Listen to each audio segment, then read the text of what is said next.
Second ബ്ലോക്കിലെ first ചാപ്റ്ററാണ് പറയാൻ പോകുന്നത്. Product moment coefficient of correlation. അപ്പോൾ ഈ ചാപ്റ്ററിൽ ഫസ്റ്റ് നമ്മൾ എന്താണ് കോറിലേഷൻ എന്ന് അറിഞ്ഞിരിക്കണം.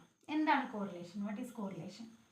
രണ്ട് വേരിയബിൾസ് തമ്മിൽ എന്തുണ്ടോയെന്ന് റിലേഷൻഷിപ്പ് ഉണ്ടോ, ആ റിലേഷൻഷിപ്പ് എന്താണെന്ന് നോക്കുന്നതാണിത് കോറിലേഷൻ. കോറിലേഷൻ എന്ന് പറഞ്ഞാൽ it is the relationship between two or more variables. രണ്ട് വേരിയബിൾസ് തമ്മിൽ റിലേഷൻഷിപ്പിനെയാണ് നമ്മൾ എന്ത് പറയുക? കോറിലേഷൻ എന്ന് പറയുക. ഇനി ഒരു വേരിയബിൾസിലുള്ള ചേഞ്ച് മറ്റേതിൽ ചേഞ്ച് ഉണ്ടാക്കുന്നുണ്ടോ, അങ്ങനെയാണെങ്കിൽ അതിനെ ചേഞ്ച് ഉണ്ടാക്കിയിട്ടുണ്ട് എന്നുണ്ടെങ്കിൽ അതിനെ കോറിലേറ്റഡ് ആണെന്ന് നമുക്ക് പറയാം. If the change in one variable results in corresponding change in another variable is said to be correlated. ഒരു വേരിയബിളിലുള്ള ചേഞ്ച് മറ്റൊന്നിൽ ചേഞ്ച് ഉണ്ടാക്കിയിട്ടുണ്ട് എന്നുണ്ടെങ്കിൽ അതിനെ കോറിലേറ്റഡ് ആണെന്ന് നമുക്ക് പറയാം. ഇനി ഇതിൻ്റെ ഒരു ഡെഫിനിഷനാണ് പറയുന്നത്. The tendency of two or more groups or series of items to vary together directly or inversely. Tendency of two or more groups, രണ്ടോ അതിൽ കൂടുതലോ ഗ്രൂപ്പ്സിൻ്റെ അല്ലെങ്കിൽ ഐറ്റംസിൻ്റെ ഓർ സീരീസ് ഓഫ് ഐറ്റംസ്, ഒരു സീരീസ് ഐറ്റംസിൻ്റെയോ ടെൻഡൻസിയാണ്, ഒരു ചായ്വാണ് എന്തിന്? To vary together directly or inversely, ഒരുമിച്ച് ചേഞ്ച് വരാൻ, ഇൻവേഴ്സ്ലി ആയിട്ടോ ഡയറക്ട്ലി ആയിട്ടോ ഒരുമിച്ച് ചേഞ്ച് ഉണ്ടാവാനുള്ള ഒരു ടെൻഡൻസിനെയാണ് നമ്മൾ എന്ത് പറയുക? കോറിലേഷൻ എന്ന് പറയുന്നത്. ഇനി അതിൻ്റെ മെഷറിനെ, നമ്മൾ കോറിലേഷൻ മെഷർ ചെയ്യാനുള്ള മെഷറിനെ എന്ത് പറയും? Coefficient of correlation. അതിനെ ഡിനോട്ട് ചെയ്യുന്ന സ്മോൾ ലെറ്റർ ആർ വെച്ചിട്ടാണ്. ഇനി കോറിലേഷൻ അനാലിസിസ് എന്താണെന്നുള്ള ചെറിയൊരു ഡെഫിനേഷൻ ഉണ്ട്. It is a statistical technique used to measure the degree and direction of relationship between the variables. രണ്ട് വേരിയബിൾസ് തമ്മിലുള്ള ഡിറക്ഷനെയും ഡിഗ്രിയെയും മെഷർ ചെയ്യാൻ വേണ്ടിയിട്ട് നമ്മൾ ഉപയോഗിക്കുന്ന സ്റ്റാറ്റിസ്റ്റിക്കൽ അനാലിസിസിനെയാണ് എന്ത് പറയുക? കോറിലേഷൻ അനാലിസിസ് എന്ന് പറയുക. ഇനി ഡിഫറെൻറ്റ് ടൈപ്സ് ഓഫ് കോറിലേഷൻസ് ഉണ്ട്. ഏതൊക്കെയാണ് അതിൻ്റെ ടൈപ്സ് എന്നാണ് നോക്കുന്നത്. അതിന് 3 കാറ്റഗറി ആയിട്ട് തിരിച്ചിട്ടുണ്ട്. അതിലൊന്ന് പോസിറ്റീവ് ആൻഡ് നെഗറ്റീവ് കോറിലേഷൻ, പിന്നെ linear and non linear correlation, simple, multiple and partial correlation. ഇങ്ങനെ 3 കാറ്റഗറീസ് ആയിട്ട് തിരിച്ചിട്ടുണ്ട്. അപ്പോൾ ഇതിൽ ഓരോന്നും എന്താണെന്നാണ് നമ്മൾ പഠിക്കുന്നത്. ഇതിൽ ലീനിയർ ആൻഡ് നോൺ ലീനിയറും പോസിറ്റീവ് ആൻഡ് നെഗറ്റീവ് ആണ് നമുക്ക് വരുന്നത്. അതിൽ എന്താണ് ലീനിയർ കോറിലേഷൻ എന്നാണ് ടെക്സ്റ്റിൽ ഫസ്റ്റ് പറയുന്നത്. ഓക്കെ, അതിൻ്റെ മുന്നേ നമ്മൾ ചെറിയൊരു സ്കാറ്റർ ഡയഗ്രത്തിനെ കുറിച്ചിട്ട് പറയുന്നുണ്ട്. എന്താ നോക്കാം. അതായത് നമുക്കിപ്പോൾ ഒരു കോറിലേഷൻ, നമ്മളിപ്പോൾ എന്താണ് കോറിലേഷൻ എന്നൊക്കെ പഠിച്ചു, പക്ഷേ എന്താണെന്നൊരു ഐഡിയ ചിലർക്ക് ബേസ് ആയിട്ട് ഉണ്ടാവില്ല. അപ്പം അതായത് നമുക്കൊരു സപ്പോസ് നമുക്കൊരു ഇത് തന്നിട്ടുണ്ട്, ഒരു ക്ലാസ്സിലെ സ്റ്റുഡൻസ്. ഓക്കെ, ഈ സ്റ്റുഡൻസിൻ്റെ ഇൻ്റലിജൻസും എക്സാമിന് കിട്ടിയ സ്റ്റുഡൻസാണിത്. സ്റ്റുഡൻസ്, ഇൻ്റലിജൻസ്, പിന്നെ എക്സാമിന് കിട്ടിയ സ്കോർസ്, ഇത് തമ്മിലൊരു ടേബിൾ നമുക്ക് തന്നിട്ടുണ്ട്. ആ ടേബിളിൽ വരുന്നത് ആദ്യം students A, B, C, D ഇങ്ങനെ താഴേക്ക് കൊടുത്തിട്ടുണ്ട്. പേജ് നമ്പർ 7 കേട്ടോ. ഏത് ബ്ലോക്ക് 2 7th പേജിലുണ്ട്. ടേബിൾ 1 എന്ന് പറഞ്ഞിട്ടുള്ള ടേബിളാണ് പറയുന്നത്. ഇൻ്റലിജൻസ് 104, 127, 109, ഓക്കെ, 12, 25, 18 ഇങ്ങനെ സ്കോറും കൊടുത്തിട്ടുണ്ട്. ഇത് മാത്രമല്ല, ഇതിൽ കൂടുതലായിട്ടുണ്ട്. അപ്പോൾ ഇനി നമുക്ക് ഇതിൻ്റെ ഒരു സ്കാറ്റർ ഡയഗ്രാം നമ്മൾ വരയ്ക്കുകയാണ്. എന്താണ് സ്കാറ്റർ ഡയഗ്രാം? ഒരു സ്കാറ്റർ ഡയഗ്രാം വരയ്ക്കുമ്പോൾ അതിൽ എന്തൊക്കെയാണ് നമ്മൾ മെയിനായിട്ട് ഉണ്ടാവേണ്ടത്? സ്കാറ്റർ ഡയഗ്രത്തിൽ ഫസ്റ്റ് നമുക്ക് 2 ആക്സിസ് വേണം. എന്ത്? വൈ ആക്സിസും എക്സ് ആക്സിസും. ഇതാണ് എക്സ് ആക്സിസ്, ഇത് വൈ ആക്സിസ്. പിന്നെ നമുക്ക് തന്നിരിക്കുന്ന ക്വാണ്ടിറ്റീസ് വെച്ചിട്ട് നമ്മൾ റേഞ്ച് കണ്ടെത്തണം. ഒരു റേഞ്ച് നമ്മൾ പണ്ടൊക്കെ ഗ്രാഫൊക്കെ വരയ്ക്കുമ്പോൾ നമുക്കറിയാം. അപ്പോൾ x axis 1 centimetre equal to 10 എന്താ വെച്ചാൽ യൂണിറ്റ്, കിലോഗ്രാം, അങ്ങനെ എന്തെങ്കിലും ഒരു യൂണിറ്റ്. ദെൻ വൈ ആക്സിസിൽ 1 സെൻറ്റിമീറ്റർ ഈക്വൽ ടു ഒരു 50. ഓക്കെ, എന്ത് ചെയ്ത് ഇതുപോലെ നമ്മൾ എന്ത് കൊടുക്കണം? ഒരു റേഞ്ച് നമ്മൾ നിശ്ചിത റേഞ്ച് നമ്മൾ കണ്ടെത്തണം. പിന്നെ എന്ത് ചെയ്യുക? നമുക്ക് ഗ്രാഫ് പോലെ നമ്മൾ വരയ്ക്കുക. ഇപ്പോൾ റേഞ്ച് അനുസരിച്ചിട്ട്, അപ്പോൾ സപ്പോസ് 12, 25, 18 ഇത് വെച്ചിട്ടൊരു സ്കാറ്റർ ഡയഗ്രാം ടെക്സ്റ്റ് ബുക്കിലുണ്ട്, പേജ് നമ്പർ 8. അത് നോക്കുക കേട്ടോ. കണ്ടോ? 100, 110, 110 ദെൻ 120 ഇതൊക്കെ വെച്ചിട്ട് കണ്ടില്ലേ ഒരു ഗ്രാഫ് ഇതുപോലെ നമ്മൾ എന്ത് ചെയ്യുക സ്കാറ്റർ പ്ലോട്ട് വരയ്ക്കുക. അത് വരയ്ക്കുന്നതിൽ എന്തെങ്കിലും കൺഫ്യൂഷൻസ് ഉണ്ടെങ്കിൽ ചോദിക്കട്ടോ. നമുക്ക് ഈ തന്നിരിക്കുന്ന വാല്യൂസ് വെച്ചിട്ട് ഇപ്പോൾ 104 എവിടെ വരും? ഇവിടെ ഒരു 100 ആണ് ഫസ്റ്റ് വരുന്നത്, പിന്നെ 100 ഓക്കെ 120 10 20 മുകൾക്ക്. ഓക്കെ, ഇതിൽ നമുക്ക് തന്നിരിക്കുന്ന ഫസ്റ്റ് വാല്യൂ എന്താണ്? അല്ല 104 ഏകദേശം എവിടെ വരും? 100ൻ്റെയും 110ൻ്റെയും ഇടയിലായിട്ടല്ല വരിക. അപ്പോൾ 104 അതിൻ്റെ വൈ വാല്യൂ കറസ്പോണ്ടിങ് ആയിട്ടുള്ള വൈ വാല്യൂ 12 ആണ്. അപ്പോൾ ഏകദേശം 10ൻ്റെ മുകളിൽ വരും. ഒരു 2 സെൻറ്റിമീറ്റർ 10 സെൻറ്റിമീറ്ററും 2 മില്ലിമീറ്ററും വരും. ഏകദേശം ഒരു ഇവിടെ വരും ഇല്ലേ? ഇതിൻ്റെ ഒരു വാല്യൂ ഒന്നാമത്തെ പോയിന്റ് ഇവിടെ വന്നു. ഇതുപോലെ നമുക്ക് തന്നിരിക്കുന്ന ഓരോന്നും ഇതിലെല്ലാം 127 പറയുമ്പോൾ ഏകദേശം ഒരു ഈ ഒരു റേഞ്ചിൽ വരും. ദെൻ 25 എന്ന് പറയുമ്പോൾ ഈ 20ൻ്റെ ഏകദേശം ഓക്കെ ഇവിടെ വരും. രണ്ടാമത്തെ സ്കാറ്റർ ഇവിടെ. ഇങ്ങനെ ഓരോ നമുക്ക് തന്നിരിക്കുന്ന വാല്യൂസ് വെച്ചിട്ട് നമ്മൾ എന്ത് ചെയ്യുക? ഓരോ ഡോട്ട് ഇട്ട് വെച്ചിട്ട് പിന്നെ ആ ഡോട്ട് ഇട്ട് വെക്കുന്നതിനാണ് സ്കാറ്റർ ഡയഗ്രാം എന്ന് പറയുന്നത്. ഇനി കോറിലേഷനിൽ ഫസ്റ്റ് വരുന്നത് പോസിറ്റീവ് ആൻഡ് നെഗറ്റീവ് കോറിലേഷൻ. അപ്പോൾ എന്താണ് പോസിറ്റീവ് കോറിലേഷൻ, എന്താണ് നെഗറ്റീവ് കോറിലേഷൻ? പോസിറ്റീവ് കോറിലേഷൻ എന്ന് പറയുമ്പോൾ എന്ത് ചെയ്യുക? രണ്ടും സെയിം ഡിറക്ഷനിൽ മൂവ് ചെയ്യുക. രണ്ട് വേരിയബിൾസും എക്സ് കോളത്തിലുള്ള വേരിയബിൾ വൈ കോളത്തിലുള്ള വേരിയബിളും സെയിം ഡിറക്ഷനിലാണ് മൂവ് ചെയ്യുന്നതെന്നുണ്ടെങ്കിൽ എന്താണ്? പോസിറ്റീവ് കോറിലേഷൻ ആണ്. അതായത് ഒന്ന് 10 12 13 എന്ന് പറഞ്ഞ് ഇൻക്രീസ് ആവുകയാണ് ഏത്? എക്സ്. അപ്പോൾ കറസ്പോണ്ടിങ് ആയിട്ട് വൈ എന്താകും? വൈ ഓൾറെഡി ഉള്ളത് 8 ആണെങ്കിൽ അത് 10 9 വരില്ല 19 29 ഇങ്ങനെ എന്ത് ചെയ്യും? രണ്ടും ഇൻക്രീസ് ആവുക. ഒരു സെയിം റേഷ്യോയിലല്ല, കോൺസ്റ്റൻറ്റ് റേഷ്യോയിലല്ല, പക്ഷേ ഒന്ന് ഇൻക്രീസ് ആകുമ്പോൾ മറ്റേ വാല്യൂം ഇൻക്രീസ് ആവുന്നതിനെയാണ് എന്ത് പറയുക? പോസിറ്റീവ് കോറിലേഷൻ എന്ന് പറയുന്നത്. ഇനി നെഗറ്റീവ് കോറിലേഷൻ എന്ന് പറയുമ്പോൾ ഓപ്പോസിറ്റ് ഡിറക്ഷനിൽ, അതായത് എക്സ് ഇൻക്രീസ് ആവുകയാണെങ്കിൽ വൈ ഡിക്രീസ് ആവുകയാണ് ചെയ്യുക. ഇപ്പോൾ എക്സിലുള്ള വാല്യൂസ് 10 9 8 എന്ന് പറഞ്ഞ് കുറയുന്നുണ്ട്. പക്ഷെ വൈയിൽ എന്താകും? 8 9 10 ഇങ്ങനെ എന്ത് ചെയ്യും? ഇൻക്രീസ് ആയി പോകും. ഒന്ന് ഇൻക്രീസ് ആകുമ്പോൾ മറ്റത് ഡിക്രീസ് ആകും. ഇനി ഇത് ഡിക്രീസ് ആണ് എന്നുണ്ടെങ്കിൽ മറ്റത് ഇൻക്രീസ് ആകും. അപ്പോൾ ഏതാ പറഞ്ഞത്? പോസിറ്റീവ് കോറിലേഷൻ നെഗറ്റീവ് കോറിലേഷനും തമ്മിലുള്ള ഡിഫറൻസ് എന്താണ്? ഒന്ന് സെയിം ഡിറക്ഷനിലാണ് രണ്ടും മൂവ് ചെയ്യുന്നത്, ഒന്ന് ഓപ്പോസിറ്റ് ഡിറക്ഷനിലാണ്. എക്സ് മേലേക്ക് പോകുമ്പോൾ വൈ താഴേക്കാണ്, മറ്റതിൽ എക്സും വൈയും സെയിം ഡിറക്ഷനിലാണ് മൂവ് ചെയ്യുന്നത് പോസിറ്റീവിൽ. ഇത് രണ്ടാണ് അവ തമ്മിലുള്ള ഡിഫറൻസ്. ഇനി ഇതിലൊരു ഇക്വേഷൻ ഉണ്ട് പറയുന്നുണ്ട് ടെക്സ്റ്റിൽ. ആ ഇക്വേഷന് ജസ്റ്റ് ഒന്ന് പഠിച്ചു വെക്കാം. y =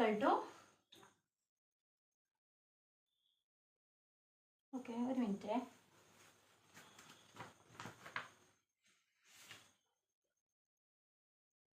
ഇല്ലല്ല, പോസിറ്റീവ് കോറിലേഷൻ്റെ ഇക്വേഷൻ ഇല്ല കേട്ടോ.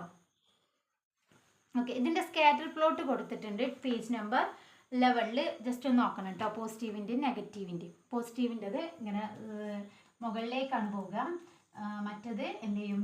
താഴേക്കാണ് നെഗറ്റീവിൻ്റെത് വരും. അതാണ് ഡിഫറൻസ്, രണ്ടും തമ്മിലുള്ള ഡിഫറൻസ്. ഇനി സെയിം ഡയറക്ഷൻ. ഇതിലൊരു ഇമ്പോർട്ടൻ്റ് ആയിട്ടുള്ളൊരു ഭാഗമുണ്ട്. ക്വസ്റ്റ്യനിൽ ഇങ്ങനെ നമ്മൾ ആ പേജിൻ്റെ ബുക്കിൻ്റെ ലാസ്റ്റത്തെ ക്വസ്റ്റ്യനിൽ കൊടുത്തിട്ടുണ്ട്. ഈ ഒരു ചാപ്റ്ററിൻ്റെ ലാസ്റ്റ് എവിടെയാണോ? Higher scores on x axis are associated with higher scores on y axis. Lower scores on x axis are generally associated with lower score on y axis. Page number 10 ഈ രണ്ട് ലൈന് ജസ്റ്റ് ഒന്ന് നോക്കി വെക്കണം. അതായത് x ആക്സിസിൽ higher scores വരുമ്പോൾ Y ആക്സിസിലും എന്താകും? Higher score ആകും. ഏതിൽ? പോസിറ്റീവ് കോറിലേഷനിൽ. ഇനി എക്സ് ആക്സിസിൽ ലോവർ സ്കോർ ആണെങ്കിൽ വൈ ആക്സിസിലും ലോവർ സ്കോർ ആകും. രണ്ടിലും ലോവർ രണ്ടിലും ഹയർ, ഈ രീതിയിലാണ് ഇത് വരിക പോസിറ്റീവ് കോറിലേഷനിൽ വരിക. പക്ഷേ നെഗറ്റീവ് കോറിലേഷനിൽ എന്താണ്? പേജ് നമ്പർ 11 കൊടുത്തിട്ടുണ്ട്. You realise that higher scores on x axis are associated with lower scores on y axis. അതായത് എക്സ് ആക്സിസിൽ ഹയർ സ്കോർസ് ആകുമ്പോൾ വൈ ആക്സിസിൽ ലോവർ സ്കോർസ് ആകും. The lower scores on x axis is generally associated with higher scores on y axis. X ആക്സിസിൽ lower scores ആകുമ്പോൾ y ആക്സിസിൽ higher scores ആകും. പിന്നെ ആ സ്കാറ്റർ ഡയഗ്രാം ഒന്ന് നോക്കുക. ദെൻ അതാണ് പോസിറ്റീവ് ആൻഡ് നെഗറ്റീവ് റിലേഷനിൽ പറയുന്നത്. പിന്നെ നോ റിലേഷൻ എന്ന് പറഞ്ഞിട്ട് ഒരു കാറ്റഗറി ഉണ്ട് കേട്ടോ, നേരത്തെ പറഞ്ഞതിലില്ല. നോ റിലേഷൻ എന്ന് പറയുമ്പോൾ രണ്ട് വേരിയബിൾസ് തമ്മിൽ റിലേഷനേ ഇല്ല എന്നുള്ളതിനാണ്, സീറോ കോറിലേഷൻ ആണ് അത് ഇൻഡിക്കേറ്റ് ചെയ്യുന്നത്. അതിൻ്റെ സ്കാറ്റർ ഡയഗ്രാം പേജ് നമ്പർ 12 കൊടുത്തിട്ടുണ്ട്, ഫിഗർ 6. അതായത് ഒരു ആണെങ്കിൽ അവിടെ ഇവിടെയൊക്കെ ഉണ്ടാകും, ഇന്ന സ്ഥലത്ത് മാത്രം എന്നുള്ളതല്ല അത് വരുന്നത്. ഇനി linear and non linear correlation നോക്കാം. ലീനിയർ കോറിലേഷൻ്റെ പ്രത്യേകത എന്താണ്?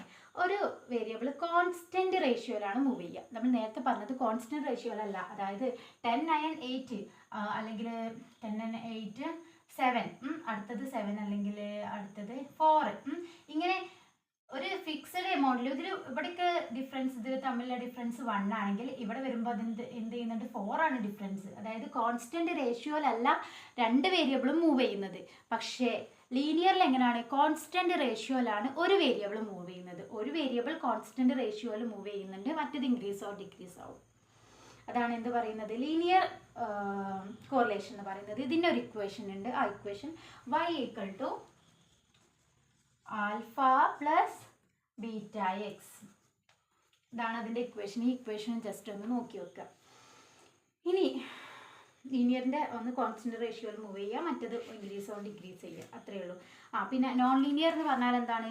രണ്ടും കോൺസ്റ്റന്റ് റേഷ്യോയിലല്ല മൂവ് ചെയ്യുന്നത്. അത് ഒന്ന് കൂടെ കുറേ ചെയ്യും, മറ്റേത് കൂടെ കുറേയൊക്കെ ചെയ്യും. ലീനിയറിൻ്റെ ഒരു ഗ്രാഫ് കൊടുത്തിട്ടുണ്ട് ടെക്സ്റ്റിൽ, അതൊന്ന് നോക്കണം കേട്ടോ.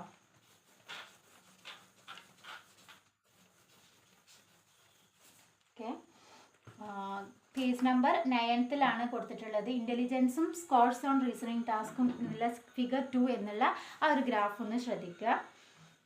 അത് ലീനിയറിൻ്റെ ആണ്. പിന്നെ നോൺ ലീനിയർ റിലേഷൻഷിപ്പിനെ നമ്മൾ കർവി ലീനിയർ അല്ലെങ്കിൽ നോൺ ലീനിയർ റിലേഷൻഷിപ്പ് രണ്ട് പേരിലും പറയപ്പെടും. ഇനി സ്ട്രൈറ്റ് ലൈനായിട്ട് ഇതിനെ പ്ലോട്ട് ചെയ്യാൻ കഴിയൂല. അതാണ് അതും മറ്റതും തമ്മിലുള്ള, ലീനിയറും നോൺ ലീനിയറും തമ്മിലുള്ള ഒരു ഡിഫറൻസ് ആണത്. ഒന്ന് ഇൻക്രീസ് ഓർ ഡിക്രീസ് ചെയ്യുന്നുണ്ട്, മറ്റേ കോൺസ്റ്റന്റ് റേഷ്യോ അല്ലാതെ മൂവ് ചെയ്യുന്നുണ്ട്. അതാണ് അതിൻ്റെ പ്രത്യേകത. പിന്നെ അതിൻ്റെ ഗ്രാഫ് കൊടുത്തിട്ടുണ്ട് ഫിഗർ 3 പേജ് നമ്പർ 10 ഒരു കർവ് പോലെ, നോർമൽ ഡിസ്ട്രിബ്യൂഷൻ പോലെയുള്ള ഏകദേശം ആ രീതിയിലുള്ള ഒരു ഗ്രാഫാണ് കൊടുത്തിട്ടുള്ളത്. പിന്നെ ഇത് വേരിയസ് ടൈപ്സ് ഉണ്ടാവും. ഇങ്ങനെ കർവ് പോലെ മാത്രമല്ല, ക്യൂബിക് ആയിട്ടുണ്ടാവും, ക്വാഡ്രാറ്റിക് ഉണ്ടാകും, പോളിനോമിയൽ ഉണ്ടാകും, അങ്ങനെ പല ഷേപ്പിലുണ്ടാകും കേട്ടോ, എക്സ്പോണൻഷ്യൽ ഉണ്ടാകും. ഇനി ഇതിനെ നമ്മൾ the types of correlation president block respond. Okay, positive and negative പറഞ്ഞു. നെക്സ്റ്റ് വരുന്നത് കോറിലേഷൻ കോഎഫിഷ്യൻ്റ് എന്താ വരുന്നുണ്ട്. കോറിലേഷൻ കോഎഫിഷ്യൻ്റ് എന്ന് പറഞ്ഞാൽ കോറിലേഷനെ നമ്മൾ മെഷർ ചെയ്യാൻ യൂസ് ചെയ്യുന്ന സ്റ്റാറ്റിസ്റ്റിക്കൽ എന്താ പറയുക ഇക്വേഷൻ അല്ലെങ്കിൽ ഒരു മെത്തേഡാണ് എന്ത്? Coefficient of correlation. Correlation between any two variables is expressed in terms of number. അതായത് നമ്പർ ആയിട്ട് നമുക്ക് എക്സ്പ്രസ് ചെയ്യാൻ പറ്റും രണ്ട് വേരിയബിൾസ് തമ്മിലുള്ള കോറിലേഷനെ. അതിനെയാണ് നമ്മൾ എന്ത് പറയുന്നത്? കോഎഫിഷ്യൻ്റ് ഓഫ് കോറിലേഷൻ എന്ന് പറയുന്നത്. അതിനെ ഡിനോട്ട് ചെയ്യുന്ന ലെറ്റർ ആണ് R. ഇത് കണ്ടെത്താൻ നമുക്ക് ഒരുപാട് ടെക്നിക്സ് ഉണ്ട്. അതിലൊന്നാണ് Pearson's product moment correlation coefficient. പിന്നെ ഇതല്ലാതെ സ്പിയർമാൻസ് ഉണ്ട്, അങ്ങനെ ഒരുപാട് ടെക്നിക്സ് ഉണ്ട്, നമ്മൾ ഈ ചാപ്റ്ററിൽ പഠിക്കുന്നുണ്ട്. ദെൻ ഇനി കോഎഫിഷ്യൻ്റ് ഓഫ് കോറിലേഷൻ്റെ റേഞ്ച് വരുന്നത് -1 to +1 ആണ്. -1 to +1 ആണ് കോഎഫിഷ്യൻ്റ് ഓഫ് R ആണ് അതിൻ്റെ ഡിനോട്ട് ചെയ്യുന്ന ലെറ്റർ. പിന്നെ അതിൻ്റെ റേഞ്ച് വരുന്നത് -1 to +1 ആണ്. ദെൻ ഇനി +1 അല്ലെങ്കിൽ -1 പോകുമ്പോൾ ഈ വേരിയബിൾസ് തമ്മിലുള്ള റിലേഷൻ ഇൻക്രീസ് ആവുകയാണ് ചെയ്യുന്നത്. -1 +1 പോകുമ്പോൾ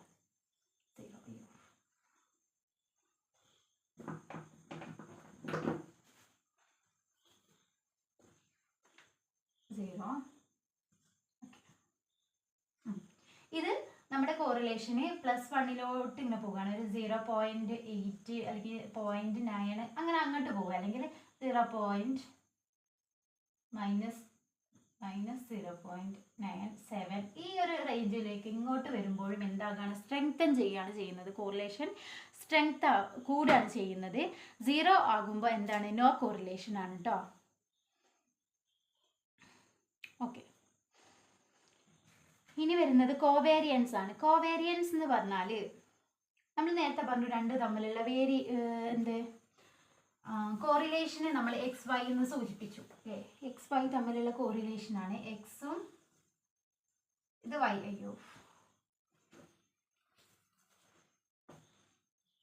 വൈയും എക്സും വൈയും ഇവ തമ്മിലുള്ള കോറിലേഷൻ ഇങ്ങനെ ഇന്റർസെപ്റ്റ് ചെയ്യുന്നത് രണ്ടും കൂടെ കൂടി ചേരുമ്പോൾ ഈ ഒരു ഭാഗത്തുള്ള കോറിലേഷനാണ് നമ്മൾ കോവേരിയൻസ് എന്ന് പറയുന്നത്. കോവേരിയൻസ്. ഇത് കോവേരിയൻസ് കാണാൻ ഒരു ഇക്വേഷൻ ഉണ്ട്, ഫോർമുല ഉണ്ട്, അത് നോക്കാം.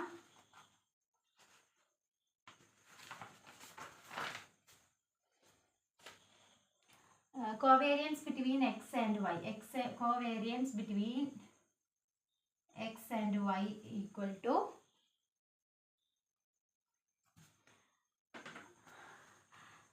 rxy square into 100. ഈ RXY എന്ന് പറഞ്ഞാൽ ഇവ തമ്മിലുള്ള കോഎഫിഷ്യന്റ് ഓഫ് കോറിലേഷൻ ആണ്. എക്സും വൈയും തമ്മിലുള്ള കോഎഫിഷ്യന്റ് ഓഫ് കോറിലേഷൻ ആണ് RXY. അതിൻ്റെ സ്ക്വയറിനെ 100 കൊണ്ട് മൾട്ടിപ്ലൈ ചെയ്താൽ കോവേരിയൻസ് കിട്ടും. ഇനി കോറിലേഷനെ മെഷർ ചെയ്യാൻ വേണ്ടിയിട്ട്